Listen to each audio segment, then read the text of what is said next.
Hello, hello, hello, and welcome to week 24 of our weekly faith project.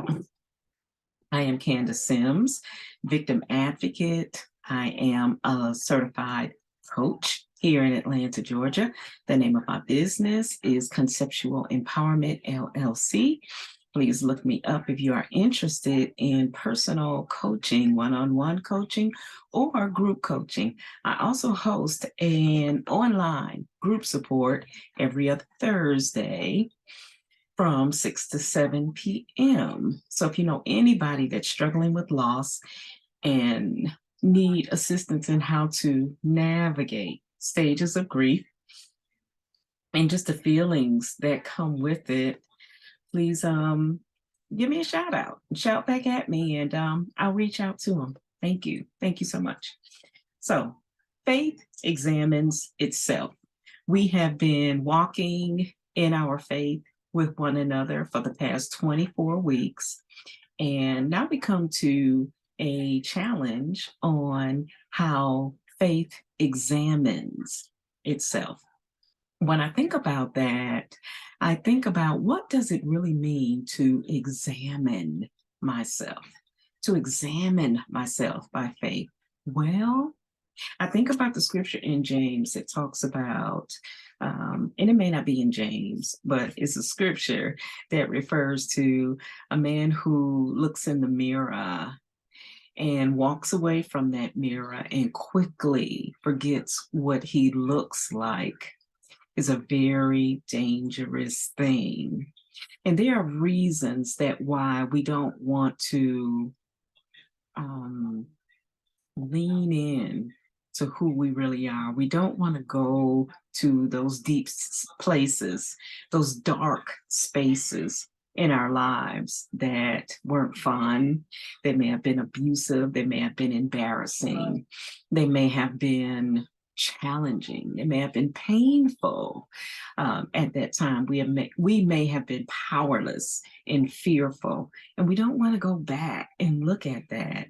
But let me tell you why it's so important to go back. We don't go back so that we can remain in that emotional state or in that behavior. We look back so that we can, first of all, understand what led up to us being afraid, what led up to us being powerless, what led up to us being embarrassed. And then we learn how to shield ourselves. We learn how to put up guardrails, so to speak, so that we prevent those things from ever happening again. A lot of times when things happen to us, they happen because we allow another power, and I'm not going to say a stronger power, because you are as strong as you allow yourself to be.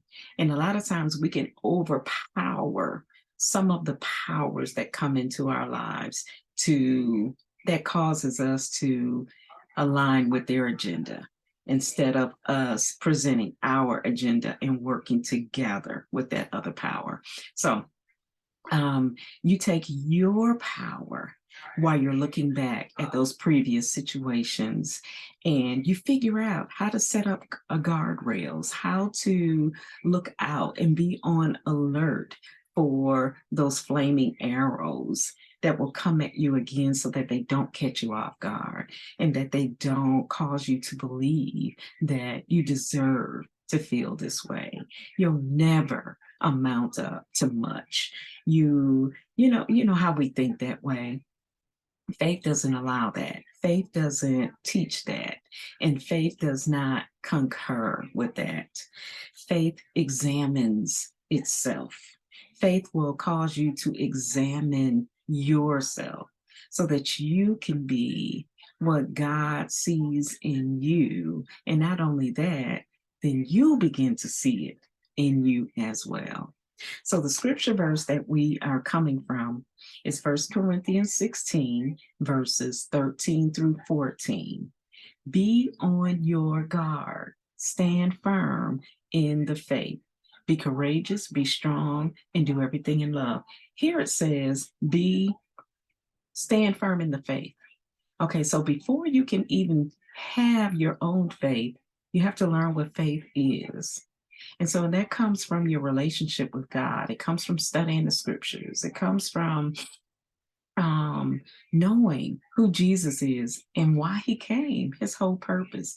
That's how you develop faith. And that's what you center your faith around so that you're able to stand not only on your faith, but you're also be able to stand on the faith.